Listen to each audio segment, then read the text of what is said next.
What's up, everybody? Welcome back to the Crown Cinema Podcast. In this episode, we are breaking down and literally just watched Training Day. King Kong ain't got shit on me. Bro, I mean, what are we talking about here? Denzel, pure mastery, bro. This guy is just, I mean, he's an animal. It's just one of those, like, after you do a movie like this, it's just one of those to me where it's like, all right, bro, you did it. That's the best performance of all time, maybe. You did it. You, like, if you're pursuing, like, this whole acting thing, like, that's the role. Yeah. And then, like, and obviously, like, he can only do his part. But you just know that, like, when he saw the final product, he was like, yes. Thank God. I know that the director, I think it was his first movie or one of his first movies. He was pretty young. He was like in his early 30s. Which is insane to think about because he's like, he's starting to get into the game and be like a big boy player. And Denzel Washington is the guy that he's having to direct, who's like a killer actor in Hollywood. He said he was like kind of nervous because he's working with Denzel on like one of his first movies. And so he said like whenever they were filming, maybe the first I think it was the coffee scene was the first scene they ever filmed, like they shot. And so after the scene's over, he's like, hey, Denzel, you want to come watch the monitors, check it out, make sure it looks good. Like he wanted to show him what he did to make sure he can kind of get, his approval. He's like, nah, man, you're the director. He's like, this is your shit. He's like, I'm just showing up to act. And he like left and like never came back that day. So like he just put full trust in him. So the director, let me get his name right. Antoine Fuqua. Yeah. Fuqua.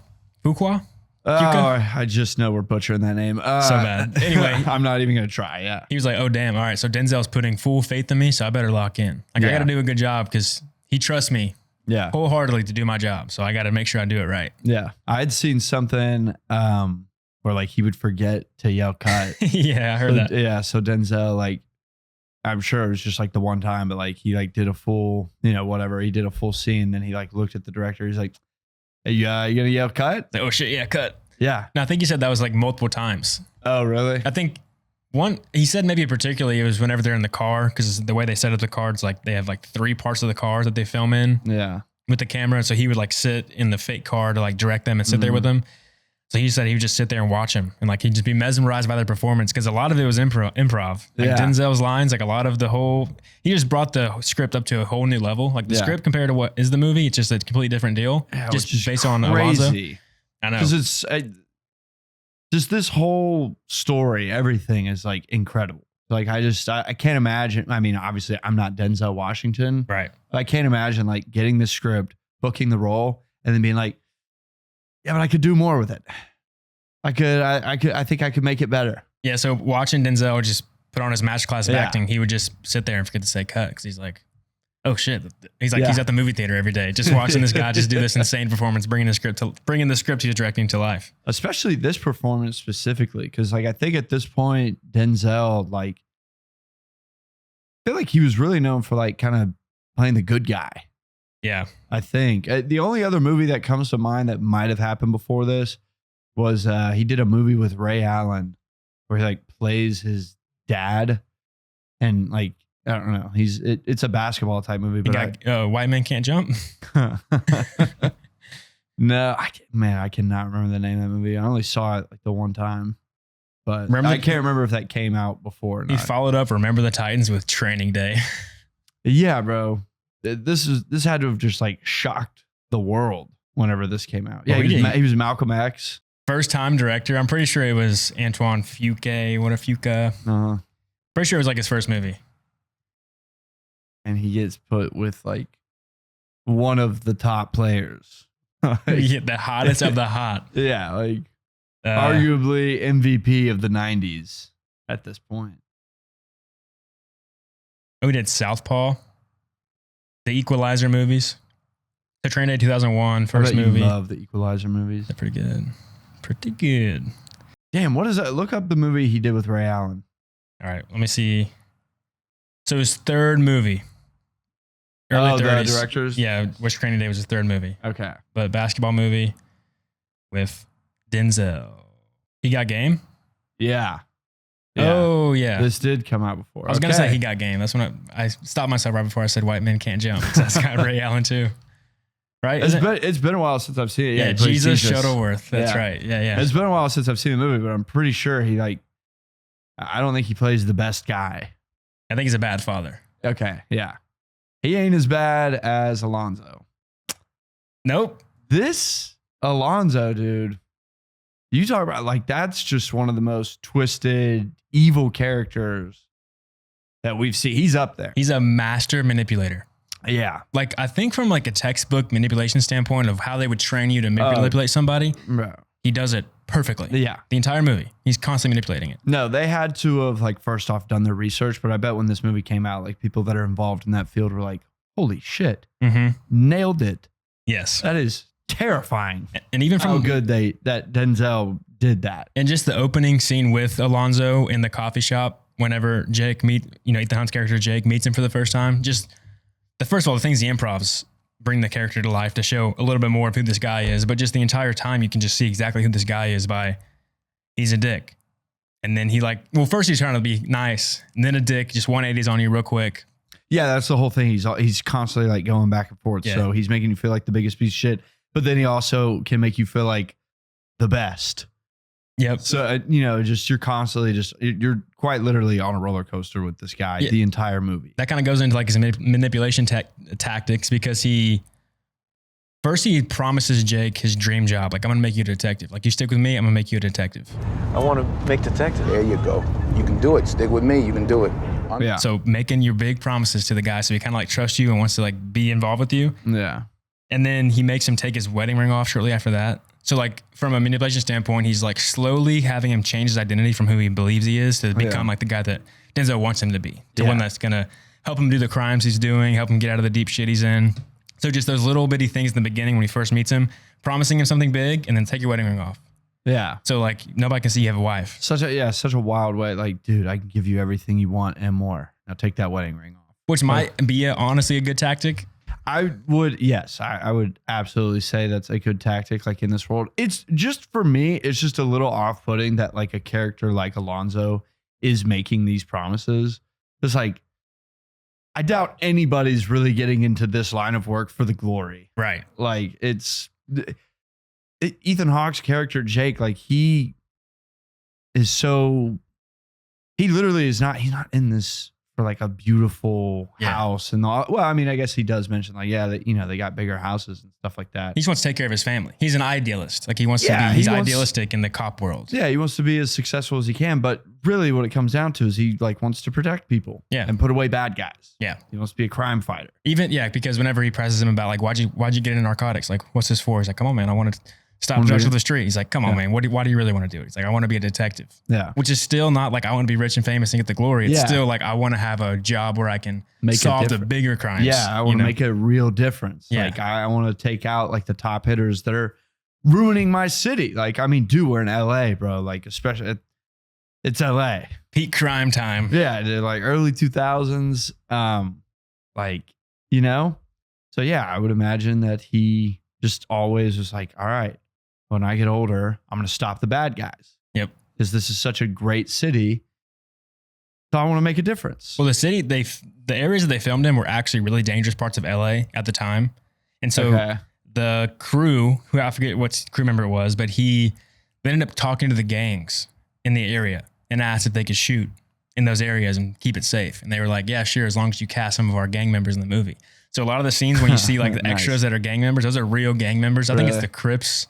It's like 2 Crip gangs and then some other gang, like the Black Pea Stones or something like that. Okay. But they had actual gang members as extras. Was it the guys that were wearing like the orange? I don't know. I would assume it's the extra. So it's like there's a scene whenever they first roll through LA and you see some gang guys getting arrested and like the cops are holding them at gunpoint. Maybe those are the gang members that they had as extras. They're wearing blue. So the Crips, that might be who they are. Yeah. But they had to make deals with the gangs in the area because it was such a sketchy part of town. They wanted to film it in the actual areas where this crime would be taking place and where they would actually be working. So they had to make a deal with the gangs. I mean, that's hype. I just can't imagine they would have had much trouble getting that approved when they were like, yeah, it's Denzel Washington. Right, yeah. Come on. Yeah, what are we doing? Yeah. Obviously, I mean, most people don't have a problem with being in a movie. No. I feel like especially at this time. Gang members are still people. They still want to be in a movie. They still want to see Denzel Washington act in a movie. Yeah. I mean, that's a once in a lifetime opportunity. Yeah. But you keep talking about like the improv that Denzel. Here, hold on. Let me finish this manipulation point and then let's get to the improv, because the improv's pretty wild. Yeah, because I want to know like what he was saying. So after the whole wedding ring thing, then he makes him smoke weed and PCP. So now Ethan Hawke's kind of like dependent on him to like make sure he doesn't get in trouble. He just committed a crime in front of a cop. It's PCP, like he says, don't worry, man. The guys are on our side. They'll let you know when a piss test is coming so you can get your body clean. Yeah. So like now he's kind of dependent on him even more. So he really can't just walk up and leave now because he's worried about getting a piss test and getting fired from his job after smoking PCP. But that's smart because Denzel's, the whole movie, he's like playing a game. Like he's literally just walking this tightrope and leading Ethan Hawke, Jake down this path. It's a perfectly set up movie. Like when you watch it again and you kind of see what he's doing, like every little thing is perfect. So the reason why he hasn't smoked the PCP is one, to get him, probably on his side to kind of like put some dirt on him. And also so that way when they go to his friend's house, who they later kill, he doesn't know that's his friend's house. He was too fucked up to even know where they were, know what the house looks like. Because when he walks in, he is surprised. He's been to the house before, but he's like, wait a second, I was just here. What the fuck? And then also when they first walk in, Denzel mentions to the guy he eventually kills, whatever that character's name is, he says, they mentioned something about the Russian mob, like another Russian mom's out for you. They want your head. But again, Jake's too fucked up. So he doesn't really catch that. He can't put it together. Yeah, he's not like intensely watching the training day. It's his training day. It's his first morning. He's going to be so intent on what's happening to learn. Yeah. But he's too fucked up, so he doesn't really catch that. He's so getting crossfaded too at this point. He's drinking. And okay, so I guess the only reason that he even went to his buddy's house was just to like confirm that he would be at his house later. Because he just asked, he was like, what you got going on later? And he was like, I'm just here all day. And he's like, all right, well, I might rob you later. So yeah. So I just kind of need to like know that you will in fact be here. That's true. Yeah. Yeah. Yeah. That doesn't, why would he go? But it probably is just to confirm he's going to be there later. So all that BS is just to confirm that he'll be home later. He has one drink and leaves. Yeah. He literally like doesn't get anything out of the scene. There's nothing that happens in the scene. No. The only reason was for him to just like kind of BS him just so he could eventually be like, you meet home later? Yep. That's what's up, bro. That's great. And then the main thing he doesn't manipulate, which all manipulators do, is they love bomb you to make you like after something bad happens, you just get love bombed where like so much praise. So that way you're like, okay, maybe they aren't that bad. They actually do like me. Yeah. So I think there's one scene after he just yelled at him. Dude, he tells him he can have his job. That, yes. Bro, ridiculous thing to tell somebody unless you're a master manipulator. This guy is on day one and all he's done is smoke crack and help murder. He was accomplice to murder. And Denzel was like, I really see something in you, dog. I really think like these clowns I got working with me, like they could never do what I do. Leaders. You a leader. Yeah, like, bro, you want my job? You can have it. It's like, shut the fuck up, bro. And then it's earlier. It's after, I think this, what? Well, I like, it's so funny because I'm saying this, but I was also like during that scene, like I'm like, it's working because Denzel is such a good actor. I was like, dude, like that'd be so cool to hear that from your boss. Yes. On the first day.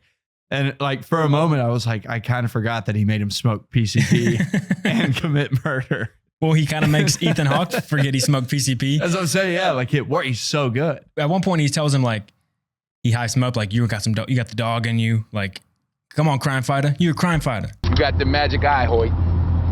You have the magic eye. You up your street IQ, you're going to do some damage out here, I guarantee you. Crime fighter. Yeah. Like really hyping him up. He gives him so much praise about, it's like, you do good work. Oh, it's after he stops the girl from getting raped. Yeah. And because he's like, you know what? Like all jokes aside, like you did the right thing. Yes. That whole scene, he goes on for like 5 minutes, just giving him so much praise to make him feel better after everything he's just done. Like he saw how sketchy he was with the people, like holding the knife to the guy, beating his ass up. He's a sociopath is what he is. Yeah. He literally enjoys hurting people and he loves being in a position of power. Yeah. When he robs the college kids who just bought some weed, a gram of weed, such a small amount of weed. Yeah. He's like, I love that shit. He's like, that wasn't that fun. I like that shit. Hey, motherfucker, if you like this show, like and subscribe or leave us a review on Apple or Spotify. And if not, I'm going to show you why I'm the real King Kong of this shit. Oh, dude, he's like the most one of the craziest sociopaths I've ever seen. Like on the big screen. And like one of the other things to like confirm that, I have a few, but one of the main ones is like Jake disrupts. He's just about to leave. He's got the money. He's about to go pay the mob, get off. And then he beats the shit out of Jake. He doesn't have to do that. He really doesn't even have time to do that. No, he doesn't. But because he loves hurting people so much, he does. He just beats the shit out of him, throws him through a window, throws him like against the wall. And he's like, he just kind of gets lost. Yeah. And he's like, shit, I really love hurting people so much. Then he like grabs the chair, hits him, punches him a couple more times. And it's like, dude, the clock is ticking. Yes. If you could just kill him. That's why they wrote that scene in the movie. I read that really? They wanted to show how brutal he was, so that way you can kind of get a glimpse into what he did to that Russian mobster. Russian guy, yeah. Like how you can see him lose his cool and just get violent. Okay, I can So see. they wrote that in just to show you how brutal he is, so you can imagine what he did to the Russian mobster. Yeah. Because you kind of can see Because how he beat the dude to death. Yes, like whenever Jake is fighting back with Alonzo, Jake throws Alonzo up against the wall next to the window, like he avoids the window because Jake doesn't want to hurt anybody really. So he throws him against the window, and then Denzel gets a hold of him, and first thing he does is head through the window. So he just, that contrast of how much more brutal Alonzo is. He saw that window, he'd be like, wait, this would be so sick. Yeah. Like just threw him. Yeah, I mean, putting the knife up to the drug addict, rapist. It's like one of those things where it's like, okay, he was about to rape a 14-year-old. Right. Like, I'm not going to feel that bad for him. But it's also like, dude's clearly just like a drug addict. Like just out of his fucking mind. But it's because Denzel's so good, and you love Denzel Washington in any movie he's in. Yeah. Great performance. Even Gladiator 2, where the movie kind of sucks, you still love Denzel talking like Denzel in Gladiator times. But he's doing sketchy things like holding a gun to his head and making him smoke PCP in the middle of the day. Yeah. In the middle of a busy street, stopping a four-way intersection. Some guy's like, hey, move it. He's like, you fucking wait. Yeah. Points a gun at a civilian. What are we doing? And so you kind of are like, well, that seems kind of sketchy of a cop to be doing. Like, what is this? And then when he terrorizes the crackheads who are about to rape that girl, you kind of like it because you're like, yeah, fuck those guys. Like, in a way, yeah. So you kind of like, okay, maybe he is good. He's just a little bit more brutal. Like he just wants to punish the crimes. He's basically like Batman. Maybe he's just Batman. Yeah, and you I guess he is just kind of Batman. He's got a badass black car. Yeah, he's dressed in all black. Yep. He is like Batman. No, it's especially at that point, like it's still so early. We don't know him yet. Right. Like it's not until after the movie happens where you can finally start reflecting. Like, that's pretty fucked up now that I think about it. He shouldn't be doing that to anybody. He can't just beat up people. On first impression, it's sort of redeemable. And then in retrospect, looking back, you're like, wait, that was crazy. Yeah. For a cop to do that and then not even arrest the guy, just cut him loose. Yeah, because you're probably waiting for like the redemption arc, which I like in this movie. I don't know how they possibly could have done it, but I remember after the first time, like while I was watching the first time, I was like, boy, oh boy, I can't wait for Denzel to prove everybody wrong and show everybody that he's not really a bad guy. Jeez, I can't wait for that to happen. I think eventually, I know it's going to. I think the original ending for the movie was that he was going to get away with it. Like he wasn't going to die. It was like going to be set up for a sequel maybe, or it was just going to end like maybe he wasn't going to die. Like he was going to kind of get away with it. And he was going to elude justice and survive. No, he had to die. But Denzel was the one that was like, he has to die. Oh, okay. Yeah. That was like talked about. Yeah. Like the original script, like the actual script, maybe not the one that they shot with that you can probably get online, but the original one that the guy wrote and started to sell had Alonzo, like the one that probably Denzel read had Alonzo surviving at the end. He was he insisted that he has to die. No. And he also needed it, he thought, because Alonzo needs to have a very big ending where he gets blown up to pieces by the Russian mob because he's such a big character. Like a big character like that needs to have a big fall. Is that the Russian mob that kills him? Yeah. Yeah. Has to be. Nobody else is out for him except for the Russian mob. No, but I think the Russian mob just puts a price on him. So like anybody can kill him. Yeah. I mean, I guess, those guys might not have been Russian, but they were definitely connected somehow to the Russian mob. Yeah. I was more under the impression that it was like guys from his neighborhood that came back and killed him just because like they hate him. This cop that like probably just like fucks their little neighborhood up all the time. I was too organized. Gang members just drive by, shoot. It's a little, I can't totally tell, but I always just thought like that was like kind of almost poetic that the cop that's constantly acting like a gangster like gets killed by gangsters because they're tired of him being a shit cop. Yeah. You know, but no, I mean, I know that it's because of the deadline. Because I mean, you can only assume how much money they put on this guy. I think it was $1 million. He owed $1 million. I doubt that I think $1 million. Oh, right. I see. He owes $1 million. I doubt that they would like flip it and be like, okay, if he doesn't get us $1 million, we'll give somebody $1 million. Like it's just that's bad business. But you know, it's a good price. Probably like 500,000. Right. Yeah. I'd kill a shit cop for 500. I shouldn't have a podcast. I shouldn't say things like that. I can't say. You're about to become Batman, but I kill for money. Yeah. The exact opposite of Batman. Yeah. But yeah. Okay. Crazy. Improv. Denzel Washington improv so many lines in this movie. And when you compare it to what the script says to what he actually says, Denzel just brings it up to this whole new level. Okay. Coffee shop scene. First off, I just want to go ahead and say, spoiler, I know the King Kong line, like that's improv. The whole speech is improv. The speech in the speech in the script is not a speech. It's 3 lines. It's like 3 sentences that he says. The big one at the end, like when he's saying like 23 years in max prison. Yeah. Y'all gonna play basketball in Pelican Bay. Yeah. 23-hour lockdown, motherfucker. That's pretty good. You motherfuckers will be playing basketball in Pelican Bay. Shoe program, nigga. 23-hour lockdown. That's pretty good. All right, let's go to this and read what it says at the end of the script. Of course, that was improv. All of it, bro. So the story behind that is... God, that's so awesome. The director said, if you notice, some of it's kind of out of focus because they were just kind of filming it. It wasn't really planned, right? He just kind of went off. And so when Denzel literally just said, let me do my thing. Yeah, so when Denzel, at the end of the take, he's like, man, I hope you got that because I don't know what that was, but that's it. Really? That was it. I guess that makes sense. Yeah, like, dude, he does just say some things. I was like, what? This is all it says in the script. That's right. That's right. I'll burn this down. Take it all down. Walk away. See what happens. No one listens. Alonzo has been abandoned, save for the gangsters guarding him. He despairs in his defeat. That's the only thing in the script. And Okay.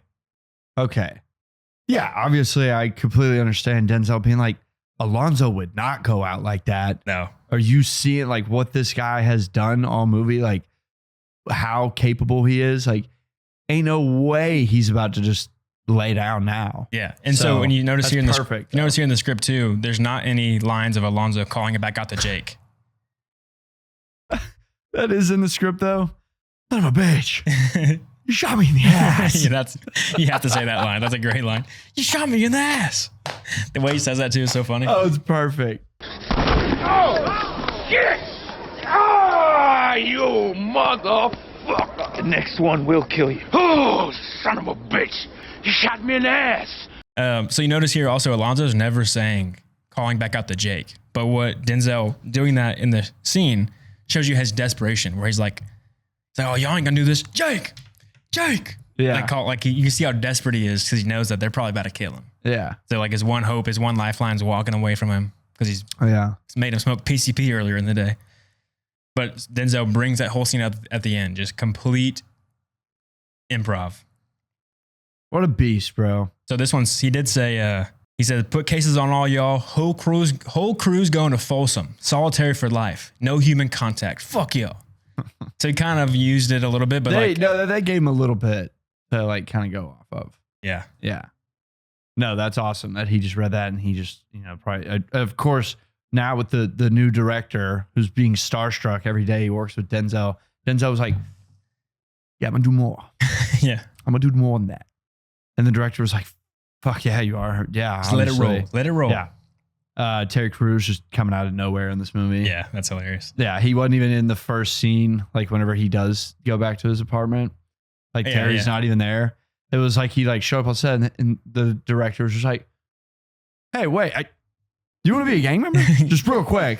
You're fucking jacked. Yeah, oh my God, Terry. Can you do the chest boob thing? Get in here, Terry. Yeah. Back it up, Terry. Back it up, Terry.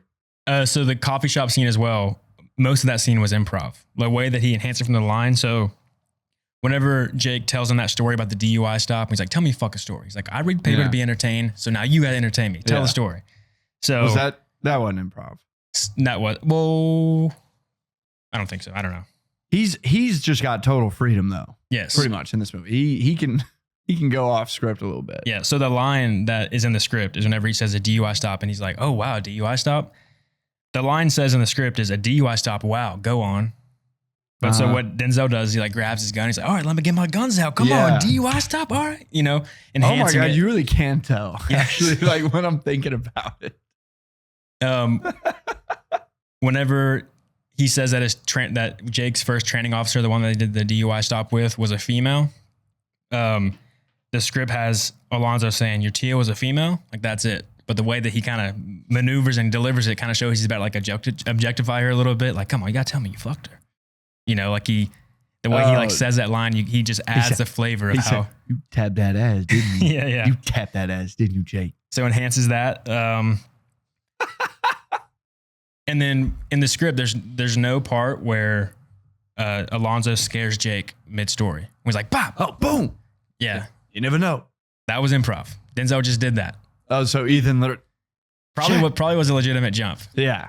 But so he did that because it's like now you don't really trust him. Like you kind of have that sense, but he continuously shows you that you cannot trust this guy, or you don't know. It's He's just back and forth. Yeah, he's so you don't know what he's gonna do. Yeah. He just. I'm just trying to think of a word. Is he like, I feel like that's bipolar. Unpredictable. Almost. Yeah, unpredictable for sure. But it's like kind of this bipolar, like, dude, sometimes he's the nicest dude and sometimes he makes me want to just kill myself. Yep. Manipulator, bro. Manipulator. The rape scene, the whole knife part was improv. The way that scene went on for like that a much longer time than it was in the script. Yeah, that kind of makes sense. He's like I'm thinking about the gun thing where he's like tapping them both together and they like start scraping them. I was like, all right, that's just Denzel. That's like just having Denzel. fun. Yeah. Exactly. Yeah. Denzel howling like a wolf. Like, you're a wolf? Oh. Yeah, I was Improv. about to say, now I know that wolf howl had to have been improv. Improv. Denzel just did that on his own. Ooh!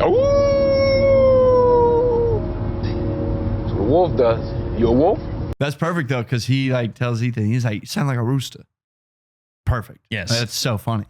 The iconic line that we can't say, my blank. My nigga. My man. My brother. Yeah, my brother. So I think Denzel improv that, but I think that was like a thing that he said maybe off camera to Ethan Hawke, and Ethan Hawke just started dying laughing at it. Yeah. And the director's like, nah, keep that. Yeah. I guess there was no N-words in the script. And so he's like, no, keep saying it. That's good. Keep doing it. Dude, I mean, if we're being honest, like if you're a white man acting with Denzel and he says that you talk about manipulation. I'll do it. Yeah, Ethan Hawke, when he says, I'll do whatever you want, that was just him talking. Yeah, like as a white man, especially, like it's just nice to hear. It's just nice to hear it when somebody like, because you get the pass, like you get invited to the cookout. That's what that means. It's very You made it. You made it. And then You made it Denzel as a white boy. Washington, you made it as a white boy. And so like I think it is like, it's funny we're laughing about it, but it is actually a perfect thing to add for Alonzo as far as like making him like this sociopath manipulator. Yep. It's like this whole time, Jake is just like, I'm not going to get the job. He's an uncool white guy too. Yeah. Especially at the beginning, he's uncomfortable. It kind of annoys me how good Ethan Hawke does. How good he does, because I'm like, this is literally like how it goes anytime that like you're just in an awkward situation. He really does it very, very well. Mm-hmm. But like the whole, leading up to it, he's just like, damn, he thinks I'm a pussy. He thinks I'm not entertaining. Mm-hmm. Like there's no way I'm getting this job. And then as Denzel calls him that, he's like, holy shit, I got hired. I'm in it. Oh my God. No shot that I don't get the job now. I passed the test. Which is so funny because it doesn't matter what story he would have told to him at the cafe scene. He was like, Denzel's character was going to do that. That was a good story. Mm-hmm. That was a pretty good story just off the cuff. Right. I just feel like Alonzo was like, yeah, that was a good one. Yeah. It's crazy. And then another improv scene is whenever there's more obviously, but this is the last one I have. When he's walking up to Sarah's place, that's his girlfriend. That's Alonzo's girlfriend. Eva Mendez, is that her name? Yeah. Eva. Maybe. Eva. I think it's Eva. But there's a line that says like he leers at a 15-year-old girl. Alonzo does. And I think the line in the script is like he says, all jelly, no toast. yeah, when he says that was the improv line. Yeah. But he just said he leered at him. Then he told Ethan Hawke something about like, I'm going to lock her dad up and take care of her myself or something like that. And he's like, and Ethan and Jake's like, are you being for real? Or are you just joking? Yeah. You know, so, but they didn't do that instead. But so this line said, the script says he just leers at her, like looks at her and kind of like, you know, whatever. But in the movie, Denzel walks past her and touches her. It's like, all that jelly with no toast? Yeah. So like, again, bringing in the, you know, creeping in how overly aggressive he is in every single situation. Yeah, he's a slimy dude. So Denzel just brought Alonzo up like 10 notches based on the script just by his brilliant acting. I'm going to go ahead and assume that this is improv, but like whenever he gets up to the apartment, Jake's meeting his girlfriend, wife, whatever her character is. I don't think that's ever like, he says he's married, but then when they're going to the apartment, he's like, whose place is this? He's like, you know, like all my pieces, all my girls, you know, that kind of thing. So you don't really know like, the fuck. It's his son, but not his. Yeah. He doesn't care. Yeah. He doesn't even kiss his son he doesn't even kiss his son. When he sits down and like says goodbye to him, like at the beginning, I think it's that scene. He goes, kisses his hand and slaps his son's forehead. Yeah, he does. Yeah. Like doesn't even like, son, I love you. He's just like, see ya. I don't know, you know, different parenting. He also tried to kill a man with his son watching. Yeah. That's really a big reason why I know he doesn't love his son. But like whenever he walked up to the apartment, he like keeps like smacking her ass. That was probably improv. Yeah. Like, listen, I'm going to touch you. Yeah. It's all for the picture. Yeah. It's all for the camera. But yeah, no, I mean, Denzel brings it. Ethan Tony Hawke brings it. Yep. I think everybody brings it in this movie. This is true. And the director said this because he wanted Ethan Hawke, but he wasn't available at the time. So like they were even thinking about picking Eminem. Like he was one of the people that they were gonna have be in the movie. That would have been terrible. He ended up saying no because he was in production or like about to do 8 Mile and he wanted to stay available for it. Not sure what the schedules would look like and how they conflict. So he ended up turning it down. But Ethan Hawke became available, so they picked him. And the director liked him so much because he looks innocent, but his eyes have like a hint of darkness, like he's seen something. So they kind of wanted him to have that kind of like, he's a little innocent guy, but like, you know, there's something there. Yeah. Like that's, you know, Sinister, that movie, like he's got darkness, you know, he just plays that like darkness so well, even though he looks just like a really nice guy. And he's a really nice guy in person. Like he's super artsy. I was about to say guy. It's hilarious. Yeah. He's literally just like this big, like kind of art. Softy. Yeah. Yeah. But he's a damn good actor. Yeah, yeah. I can't. First off, Eminem playing. That would have been Eminem playing the opposite of Eminem. I don't really think that would have worked. Yeah, he would have brought more of like a gangster mentality to it. You know, it wouldn't have been. Eminem definitely could have like been one of the gang members in the movie. He would have shot the guy. Yeah, he could have. Yeah, he could have been like Dr. Dre's role. Yeah. Shout out to Dre. And Shout out to Snoop Dogg. Like I bet when people saw it the first time, they're like, "Ah, man, this is corny." You know, Dr. Dre and Snoop Dogg. It's like they're like kind of forcing it, but no, those are good scenes. Yep, they can do it. Snoop Dogg played a pivotal role. Yeah. Yeah. Hilarious scene when he's like, "You got meth? You got crack on you?" He's like, "No." Shoves a pen in his mouth, makes him puke. He's like, "What's that?" "That's crack, motherfucker." Yeah. Man, that's motherfucking crack. Or, yeah, you know there's a motherfucking in there somewhere. There's an N-word in there that we can't say. Oh, okay. He says, I think he says that at the end. Gotcha. Not motherfucker. Gotcha. It's fucking crack, blank. Now what is that? Motherfucking crack, nigga. That's right. Blank. Yeah. The pain of being white. But no, like I didn't think it was corny at all. Like, thought Dr. Dre, like it's such a cool movie, like in that aspect, because they have like some like top tier actors, but like playing kind of small roles, but they're not small roles. They're very, very important to the story. Pivotal to the story. But like they're like kind of in and out. Like I'm thinking about like the Three Wise Men. Like I forget that actor's name, but the one that like tells the story about the guy that gets off because of the peanut butter in his pants. He's like, that's a very prominent actor. I feel bad for not knowing his name like off the cuff. He's been in gangster movies. Yes. Right? Yeah. Where are you at? Scott Glenn.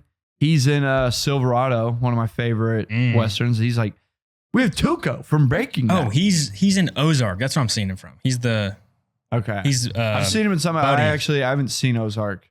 Really good. He's a buddy, and he's in Scarface. That's what it is. Thank you. He's the cop in Scarface. Yes, he's in like quite a few things though. Like he's very like respected actor. Yeah. Then I'm thinking like Denzel, like part of his crew, the dude that gets shot. He's a good actor, like a respectable actor. Can't think of his name. I mean, I'm a piece of shit. By the way, the other guy we're talking about, the one that's in Scarface, is Harris Euling. Thank you. Euling. But yeah, like it's just like the Hispanic dudes that have to like that are about to kill Jake. All three of those guys, you've seen them in movies. Tuco, this guy Noel, you've seen him in stuff. Yeah, so I know you can't think of it, but you yeah, he always plays a Hector. Yeah, that's like a thing. Wait, like, oh really? This guy, like his roles, like they're always his name is always Hector. Nice. Like in almost every, not this movie obviously, but in almost every movie he's Hector. It's kind of funny. Bruce Almighty. When he plays a Mexican drug guy or a gangster. Yeah. Then he's Hector. Except for this movie, he's Moreno. But yeah, like it's so cool that like they get put in these pivotal scenes, but then like that's it. You don't return to them because that's just not how it works in a day in life for Denzel's character. It's wild that this is in a single day. They do so much. Yeah. Well, again, Denzel's on Alonzo's on a deadline. So he's got to be moving today. Yeah. He's going to get killed tonight. So he's doing, I mean, they do so much work. Yeah. So much work. Like you're not prepping for the day. Like there's like next. Yeah. One hell of a training day. He's been planning for like a week at this point. But I think it's so cool. And I actually looked this up because I couldn't believe that it wasn't the case. But like the Safdie brothers right now, obviously are like two of the best filmmakers in the game. And they're, they've kind of got like that wild feel to most of their movies. We've done Uncut Gems. Good Time. Like all those movies just kind of have that like, just that anxiety, that go. Yeah. This movie feels like that so much. And so I like looked up, I was like, have they ever like shouted out Training Day for inspiration? They didn't. Oh, well. They never have. But I was like, I bet if somebody asked them like, hey, do you love Training Day? They'd be like, fuck yeah, we love Training Day. Like, are you kidding? Like, it's literally just like that tempo. Yeah. Like that feeling. Like those just tight close-ups on faces. Like when in the car talking. Constantly moving. Yeah. Constantly driving throughout the whole movie. And then like even Ethan Hawke at one point, he's like, hold on. Like, what have we really accomplished today? Like we're doing so much, but like, I feel like nothing like has really happened. Denzel's like, brother, I have done so much today. Yeah. You have no idea. You were just smoking PCP and taking naps with my kid. I was making shit happen. Yeah. Insane day. Dude, that PCP scene, as somebody that has smoked weed and gotten way too high, I can relate much. Started tweaking. Yeah, I can relate so much to like they do such a good job of like really looking like, greened out. Yeah, making you like, I was like, dude, I've been there. Been there. I can't imagine being in like this world, like high as hell. Imagine that with PCP on top. Yeah. Stone to the bone and tweaking on PCP. Yeah, and your boss is a sociopath who literally has plans to murder you. I don't think he does in the beginning. Like I think he's actually going to keep him alive. It's until he realizes that he's still a good cop at the end. Yeah. Oh, I got to kill you, boy. I think he would prefer not to murder him, only out of the idea of like, it just complicates things. Yeah. If I could just not kill you, that means like less paperwork. Mm-hmm. But like, I don't think he's doing any paperwork. That's true. That's true. Because you notice he doesn't do any of the cop things because when they're about to do that drug bust from the college kids, Ethan Hawke's about to call in backup or call in the report or whatever. He's like, do not do the radio. He doesn't call it the radio, but he's like, don't use that. It's not what we do out here. It's the streets. But it's because he doesn't want to get caught doing what he's doing. Those college kids, I don't even think they show them their badges. They don't. So I feel like that's like the girl at the end kind of has that look of like, oh my God, because she never saw a badge. So she's like, we just got robbed. That's what it looks like. They're both in street clothes holding guns. Yeah. You know, it looks like they're a bad part of town. Yeah. Like, it's just like we're the police. It's like, no, what are you talking about? You're wearing chains. You're dripped the fuck out. What do you mean you're a cop? Is that hydraulics on your car? Yeah. Dude, you're fly as fuck. Yeah. He literally his car is bouncing up and down. What are you talking about, police officer? Yeah. But yeah, I think that's so funny. Like they keep doing it too. So like the college kids, they can't put it together. But then like the crackhead that lives with a drug dealer, she immediately is like, or like not immediately, but she puts it together damn quick. She's like, wait, these fools just robbed me. Like start shooting. Yeah. Yeah. What's cool in that scene is whenever Denzel shoots his pistols, one straight up, one sideways. Yeah. That's not just to look cool. It's because he's using these Smith & Wesson pistols and the shells eject to the right, both of them. Okay. So he turns his left one to the side so that way the shells shoot up and don't burn his hand when he shoots. Because the piping hot shells come out, they'll burn your ass on the side. So he holds it sideways as a smart gunman so he doesn't get any burning shells hitting his arm. I'm glad you pointed that out. Just because I always thought that it looked a little like, why trying to be a gangster? Well, yeah, exactly. I always just thought it was like, all right, like, nah, we get it. You're cool. Yeah. It's no longer Alonzo. It's like, all right, Denzel Washington's like kind of trying hard a little bit here. You know? Yeah. But it's nice to know that strategy. That's why I got an Oscar. Damn it. He got an Oscar for this. Leading role. For a leading role, and Ethan Hawke is in the movie more than he is. Whoa.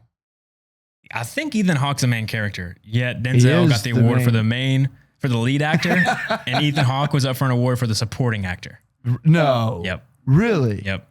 I mean, I don't know how you totally, because like they are both the protagonists. Yeah, the movie is literally like following them. But I would say, yes, it would make way more sense that Ethan Hawke is the main character. It literally begins and ends with him. Yes, his day starts waking up. Yeah. You wake up with Ethan Hawke. Yeah. Sun rises. And then you go to bed with Ethan Hawke. Yep. Yeah. So I would say he's the leading role. Damn. But Denzel just put on a masterful performance. I know. Because Ethan Hawke also did such a great job in this film.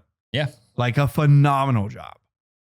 But like, dude, if you're Ethan Hawke, and again, you see that final product, do you really think Ethan was like, oh, I was also the main character? Like Ethan was like, dude, he better win that fucking thing. It was he won the Oscar, but it was kind of an upset win because Russell Crowe for Beautiful Mind won all the other Academy Awards, not the Academy, like Golden Globes, all those other ones. He won the lead role for all those other ones, so he was expected to win the Oscar as well. But then Denzel kind of underdog won that one. It's been a while since I've seen that Russell Crowe movie. And I've only seen it the one time. And it has been like over 10 years since I've seen that movie. You watch it again. It's a good one. It's on our list. It's on our list. I mean, it's on our list. It definitely should be on our list. Pretty sure it is. Yeah. We do need to do that one. Yeah. It's a really good one. But I haven't seen it forever. But I mean, I know Russell like nails it. But I mean, I'm biased because we just watched Training Day. Right. But I can't imagine it going to anybody else. This movie's insane. Just insane performance. I mean, when you realize the improv and how he made these choices to elevate his character to such a better thing degree. right there just solidified it for me. Yeah. I don't know if that was his idea or not, but based on everything that we've talked about, I would imagine that was his idea. Or it could have been a practical thing. So he is shooting blanks probably, and they're still hot shells coming out. So he's like, "Hey, how do I fucking get these things to stop hitting my arm?" Yeah. And the gun man on the set was like, "Hold that bitch sideways." He's like, "You know what? Fuck yeah, I like that better." Yeah. Oh damn, that looks loud. Gangsta as hell. Yeah. I love when he does shoot those gangsters like that. Doesn't dodge a bullet once. He's just fucking pop, pop, pop, pop. Like just no. He like he looks excited. Yes, he's like, oh my god, they shot me. I get to shoot them now. I get to kill people. Yes, that's like why I got into this. He doesn't rush to the car. Really, doesn't kind of maybe he walks fast because he's in a gunfight, but it's not like he's like running and ducking. He's just like he walks to the car before he opens the car. Before he opens the door, he pops a few more off and then gets in the car and they drive off. Yeah, he's not ever panicked. No, because like his whole character, you know, it ends up like kind of being his downfall. But like he literally thinks he's above the law. He thinks he's untouchable. Yep. he thinks that because he gets to go and have these little lunches with the wise men, that he can just do whatever he wants. And so like when those guys start shooting his car, we all know he loves his car. Yep. Right there, he's like, I'm going to shoot him. Hopefully I kill a couple of them. But then once I get out of here, I'm going to tell my boys to go arrest every single person in that neighborhood. Doesn't matter if they were shooting me or not. Because like, that's how it works for him. Yep. So yeah, he was like excited. He was like, boom, now I get to arrest this whole neighborhood. There's even little details that he does, and I'm pretty sure his improv as well that show how much, like what you're saying, how he thinks he's untouchable. He'll sit down with people and just take their drinks. Like when he sits down with the three wise men who are way above his pay grade, he grabs their wine. I think he actually is up there with them. I think he's a narcotics officer or whatever. Undercover. He's the head of narcotics. the unit. He's and like clearly he makes a lot of arrests. But they're the head of the DEA. I know, yeah. Head of this, head of that. One of them is an FBI agent, I'm pretty sure. Yeah. Okay, maybe he's not like up there. Because they're kind of pissed at him. They're like, yeah. You can tell that they're kind of his bosses. But he don't give a damn. Yeah. He still takes their wine. Excuse me. Pours him up a glass. Yeah, but he's also like kind of sucking up to him a little bit. Yeah. You know, he says something like he'll find the Mona Lisa or the Picasso's painting. Like he'll find it, you know. Right. Or, you know, die trying. Damn good man. Like, all right, dude, like sit down. Right. Time to figure out why you're in trouble. Yeah. There's a detail that whenever Jake sits down at the card table with the Mexican guys that are about to kill him, when he sits down at the card table and they say, how long you been a pig? He's like, oh, my bad. When he says my bad, you hear a car start and drive off. Really? You can literally hear Alonzo driving off. I mean, yeah, like that, you know, that does kind of track. Let's see. How long you been a pig? My bad. My bad. Whoa, I meant a police officer. See ya, Alonzo. Alonzo also makes him carry in the cash that's going to pay for his death. Ah, and you know he just thinks that's so funny. Yeah, he's in like, here, this take it. twisted way. Yeah. He's like, you're pretty much committing suicide almost. Hmm. Damn. You know another thing that I was thinking of? Like, so he promises this like career and like he kind of just makes it seem like, dude, like I'll set you up. You know, I'll get you making money. You know, that whole thing. Like he just like kind of keeps saying that all this whole time. But it kind of goes back to my point of like how big of a sociopath he is. Okay. So I don't know if he's married to Eva Mendes's character in this. Sarah, I think But that's still like the mother of, it's the mother of like his child. right. You know? And he has her living in the slums. Right. Literally, like Jake he says like, oh, dude, like, why are we here in this area? What are we doing going in here, man? We'll get killed coming in here. They've already been to bad places. Yeah. And this is the one place where he's like, shit, dude. Like, what are we wait, why doing? are we here? That's where he keeps his wife. And part of me thinks, okay, maybe it's because he knows that she's like safe here because he like runs the neighborhood. Then the other part of me is just thinking, no, he just doesn't give a shit about her. Doesn't. I mean, you live in that area. They said stray bullets hit innocent people.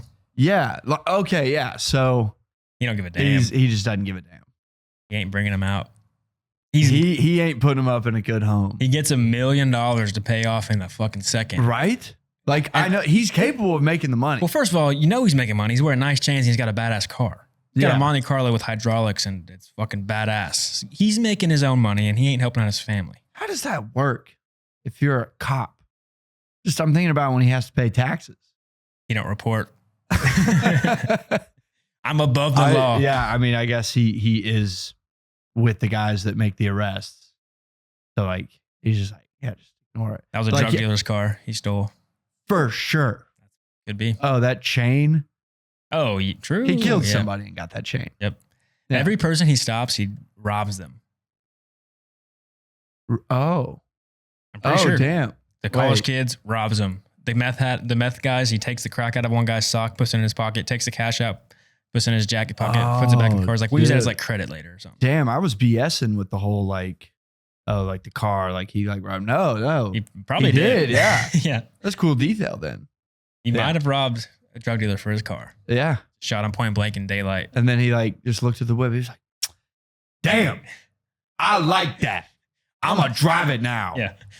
Damn, I'm thirsty. Damn, I'm thirsty. You want a beer? But yeah, no, I love that. Yeah, like because he is all flashy, but he does have his girlfriend, wife, whatever, living in like a clearly bad neighborhood. Yeah, and so he's trying to like bad person. He keeps promising Jake that he's gonna, make him a famous detective. He's gonna be the top dog. He's gonna have 18 his job. months, and then you could start making a change. As long as you stick with me, I got you. But if you notice, Jake, he like disobeys him like 3 times, and that's like saves him.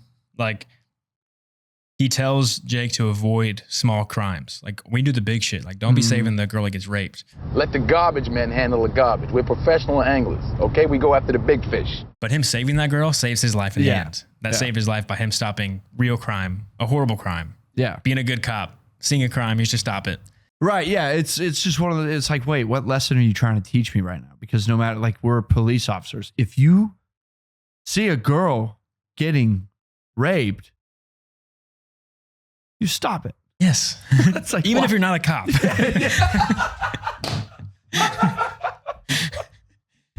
you got to just do it, bro. That's okay. That's good. It's like it's not like benefiting him at all. But I mean, until it does. But like he's like, dude, like are you really trying to tell me that we should have let them rape her? Yeah. Even Alonzo's like, what are you doing? They got AIDS probably. Yeah. I know. Save me. Yeah. He tells him never tell anybody that you're married or have kids. But when he's in the tub, he's like, I have a little girl. That doesn't really save him, but like he breaks the rule. No, I think it does. I mean, because he's pretty much saying like, dude, I didn't rape that 14-year-old girl. I have a daughter of my own. Right. It's just like one of those things. Just like, like I'm not a bad person. I like have a kid that I go home and like take care of. True. And she's a girl. That does make him kind of question it. Yeah. You're right. Yeah. He's like, that's pretty nuts. Like, but you also have to think that guy specifically deals with Alonzo, who he knows is a piece of shit. Yeah. He literally says I don't respect him. He don't respect nothing. Yeah. So you just know that when he like sees the 14-year-old, his 14-year-old cousin, he's like, like this pig, this bad cop that is literally with the worst of the bad cops, like has her ID. He immediately went to like, he raped her. Yep. Like, or he's having sex with her. Or he hurt her, pressed her or something. He did something to my cousin. Yeah. You don't do that. Didn't once think like, damn, like might have saved her. Right. Like might have helped her today. But yeah. And then he also says, never go into the jungle without me. Like if you come into these parts of town, you got to be there with me because I can protect you. Hey, don't ever come up here without me, you hear me? I'm serious, for your safety. But he does that anyway at the very end to finally stop Alonzo. And if he didn't go in there, Alonzo would have survived, gotten the money. He would have paid off the Russian mob. And then he might have went after. He actually would have went after Jake to kill Jake to protect himself so he could flee or do whatever. Yeah. So no, I think it's just one of those things where Jake knows that. Like Jake survived that big thing. And like I always was, like first time I watched this movie, I was like, damn, dude, I'd go home now. Like after that, like shotgun in the bathtub, they smashed the bottle over your head. You literally survived from a miracle. The odds of that are like 1 in a trillion. But then like, so it's like, why would you like go back to the hood to like kill Alonzo? But it's because of what you just said. Yep. He literally was like, he's on that train. You can tell like he's like contemplating, thinking, and he's just like, damn it. like there's no way I like get saved twice. Like that was my miracle for life. Yeah. Yeah. No shot that ever happens again. No. Alonzo don't care if I have a little girl. He actually threatens him and says they're going to say you were remembered by your wife and your little girl or your 6-month-old baby or whatever, he says. And that final scene too, it's obviously Alonzo's trying to put on the ego speech and like think that he's above the law when clearly he's at a huge disadvantage. Like he just refuses to accept that he's lost at this point when he's surrounded by the gang members, when the money's been taken from him and Ethan walks away. Jake walks away. Alonzo, when Jake first has a pistol at him, he's like, and the gang member drops a pistol below. He's like, you got to do it on your own. You got to do your own work. Alonzo's like, he's like, you're not going to shoot me. You don't got it in you. But as he says that, he goes to reach and grabs the cigarettes instead of the gun. He's not sure. Because like if he goes for the gun, Jake might shoot him. Yeah. So he's like, you don't got it in you. But he picks up the cigarettes because he's like, I don't know. He might have it in me. He might shoot me. Yeah. So that's a little detail. And then it's kind of cool. There's like a framing here at the end. Once Jake walks away, Alonzo's like shot at the edge of the frame. Like, and the other side of the frame is like surrounded by gang members. Just showing how trapped he is.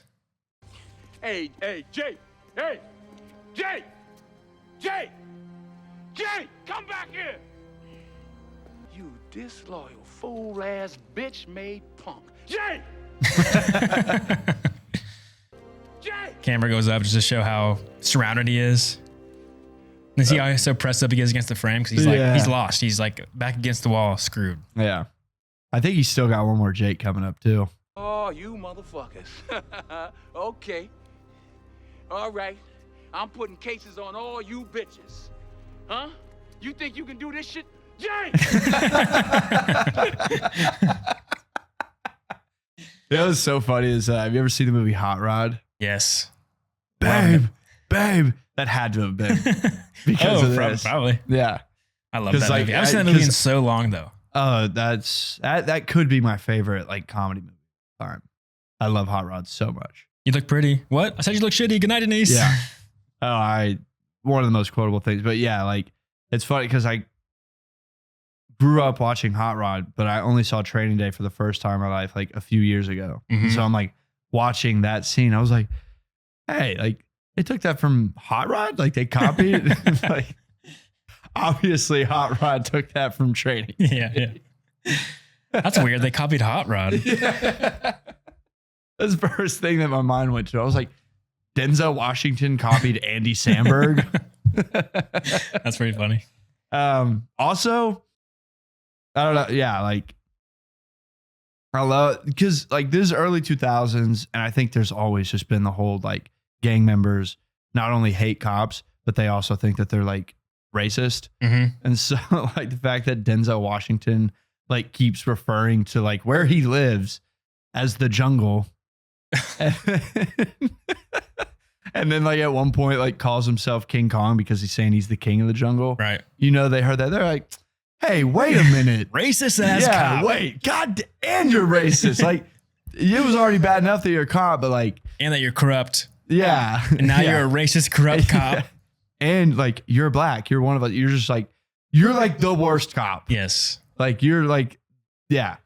On top of all that. And then he like keeps calling him the jungle, keeps calling himself King Kong. Like, hey, what the hell is that? Yeah. That's pretty funny. I read this too. Like the fact that whenever he gives Jake the weed to smoke and it's laced with PCP, he says, if you were undercover right now and you got offered drugs and you said no, they would have killed you. They would have known you're a cop. And actually in the LAPD's like regulations, they allow for undercover cops in certain situations to use narcotics if they have to. That's a real thing. Yeah. That makes so much sense to me. There's just a cop that just keeps going undercover to just get high with his Yeah. with his boys. No, I had to. They were gonna kill me if I didn't smoke. I mean, I'm just thinking of like all the drug deals that I've witnessed. Didn't really think much about that. I'm just thinking like, how many times have you ever like gone to like a plug's place, like get something and then like, that's it. Like you just left. Like there's plenty of times where like, No hanging out. Yeah. Like there's plenty of times where like, you kind of like have to hang out a little bit. Like in the Pineapple Express. Yeah, like exactly. Like, hey, you want to hang out, watch videos? Like, oh yeah, but I gotta go. Yeah. That's based on like shit that definitely happens in real life. Yeah. Should have referenced that movies first, not real life. But I'm just saying, like, if you're an undercover cop and like you go to these drug deals and like you're trying to like build a case, you're trying to like build a relationship with them. What, you're not going to do drugs? Right. Like you're not going to do cocaine with the guy that you're trying to pretend that you're like getting cocaine from? Like immediate trust. Yeah, that's insane. Yeah. Immediate trust. Yeah. Well, and like immediate death sentence. If you don't. Right. If he's like, yeah, bro, like you want to like try this shit and like, what are you gonna be like? Yeah, but like later. Like, No, that's not how that works. Yeah. That's like them testing. Right, Like, right. You would have to make that the rule. You ever seen those videos of like the undercover cops coming into smoke shops asking for like the real weed? Yes, They're bro. so funny. So funny. Hey, 'Cause- come on, man. Where's the good stuff? He's like, nah, Yeah. man, get out of here. Yeah. They just press so hard for it. Can I see your badge number? All right, dude. Like I'm walking out now. Like, you know. You lost a sale. That's so funny. But yeah, like that. Yeah, like whenever he smokes the PCP, I always did agree with that. I was like, I mean, you probably should get used to saying yes to like smoking a little bit of PCP. It's fucked up, Mhm. you know, but you're getting into narcotics undercover. Like, dude, you might have to smoke a little PCP. I think like Matthew McConaughey's character in True Detective has to do heroin. Oh, I forgot about that. Yeah. Like, what are you going to do? Tell those guys, actually, I don't really like the way it makes me feel. Yeah. I only like to do it at home. Yeah. Oh, sorry. I get all paranoid. I'd rather like be in like a room by myself. I don't like to go out after I do heroin. Yeah. What? What? All All right. You want to rate this bad boy? Yes, but I want to make sure that I say this before I forget. The other thing that like just kind of the last thing, like Alonzo the entire day does not obey any laws pretty much. Nope. But No, then, no like- traffic laws. Yeah. But then at the end, he stops at a red light. And that gets him And killed. then it gets him killed. Oh, should have just kept breaking the law. Should have just kept breaking the law. Should have just kept going to Vegas. First of all, you should just haul ass out of town. What are you doing stopping at red lights? It's midnight It's and they're midnight, after your yeah. ass. Like he like looks over at this car next to it. First off, it is him like understanding that like it's over. You're not about to just outrun the Russian mafia Yeah. when they yeah, have when you owe them $1 million for murder. Yeah. Like so it is pretty much him just being like, damn, like the path that I chose was the wrong one. I'm about to get murdered. Yep.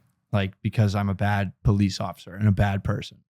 And maybe if I had just stopped at red lights like everybody else, I wouldn't be getting 1 million bullets to the dome in like 5 seconds. But I always thought that was cool. I thought that was cool. He stops at the red light. That is cool. It's finally him like Obeying trying the to law. trying to be an upstanding citizen. It's too late. And yeah, I mean, Your sins caught up to you, buddy. well, it's kind of one of those things where it's like the symbolism, like the, stopped at a red light. It's like, yeah, like it all stops here, Mm-hmm. Right. But yeah, good detail. Good That's good. detail. Beautiful movie. Let's rate it. Let's do it. What you got for training day? For Training Day, I am giving it a 9.4. Ooh, I have 9.4. There we go. Yeah, dude, I think this just kind of like everybody understands that this movie is so awesome. Really? Just, I mean, again, it's just one of those like you watch it and you're like, thank God. Thank God. But yeah, so breaking it down, acting 10 out of 10. What are we talking about? Acting 10 out of 10. What are we talking about? Yeah. Writing 10 out of 10. Writing 10 out of 10. Oh my God, we have the same I know. exact. Holy shit. Yeah, I think and it's kind of writing was like a little tricky for me because I can tell that like it is like a perfectly. I just love the story. Yeah. I think it's such a compelling story. You're never bored. I think like the topics that they address are like just pretty cool. I give it writing too because improv is included in writing. Like you're Okay. kind of writing the movie. Because I think during the writer's strike that happened recently with Deadpool and Wolverine filming, apparently Ryan Reynolds couldn't improv lines because that goes against the writer's strike. Dumb. That's dumb. Yeah. But so, Denzel's writing the movie as he's speaking, essentially, writing the dialogue as he acts. Yeah. So bump that shit up. Yeah, for sure. I have editing 9 out of 10. Yeah, I just think again, it's one of those where like kind of what I was saying earlier, like it's just fast paced the whole time. There's never a moment where you're like, oh my God. Like, I guess there are like sometimes where like you feel like you kind of have time to breathe, but you know that shit's always just about to hit the fan. Yeah. And then again, like a 2-hour movie, I just think that's like the perfect time for a movie. Yep. Cinematography, 8 out of 10. I think they do a great job of like showing the danger But nothing exceptionally beautiful. I have an 8 out of 10 too. So it's Yeah, not like I think they do a good job of like showing LA, showing the danger. I think like can work like just kind of showing, especially like I'm thinking like the high scene, just stuff like that, showing like how crazy and fast paced that this movie is about to be. Yep. And enjoyability, 10 out of 10. I love this movie. Yep. Love 10 it out of so 10 much. for enjoyability. It's always a fun watch. So Yeah. 9.4 out of 10 for me and Gray. Yeah. Yeah, I mean, that's definitely a deserving score. It's a 9er for sure. Yeah. Iconic. Denzel, insane. Yeah. Story, crazy. It's in a single day. Yeah. Like that, just that too. Yeah, way to action pack a story. I mean, there ain't no dead parts in the movie. Yeah. It's just go, go, go, go, go. Yeah. Even when like it is kind of chill. Like, no, dude. Alonzo's having sex. Yeah. Ethan Hawke's taking a nap and With his Denzel's, side piece wife? You know, we don't even know. There's no time to explain. No. There's no time. We got money to make and motherfuckers to kill. That's good, bro. That's good. I mean, I'd be so curious to see people like hate on this movie. I just don't know what you would say. I don't know how you could possibly not like this movie. They have such potty mouths. Yeah. Let us know though. Let me know why you hate Training Day. Comment below your thoughts on why you hate Training Day. Yes. Why don't you comment below and tell me why you're so wrong? And I'll listen and I'll get back to you on that. Don't forget to like, subscribe. If you're listening on Apple or Spotify, don't forget to leave us a review. That helps out so much for visibility, so that way more people can discover the show and hang out with the Crown Crew. We got short films coming out, 2 more. I believe we have 1 more. Yeah. Maybe this one drops. We have 1 more. Last one drops this week. Check out our short films. We worked really hard on them. They're fun. And they're also not bad. They're pretty good. All right, we'll see y'all next week. Go We Cowboys. I will not support. We're out.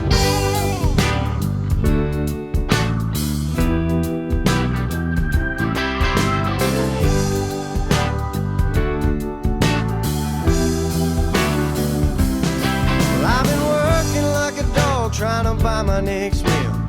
Seems all I do is drive. And when the boss man sends my next check in the mail, I'll have enough for closing time. And I've been cussing like a sailor since I ran out of weed.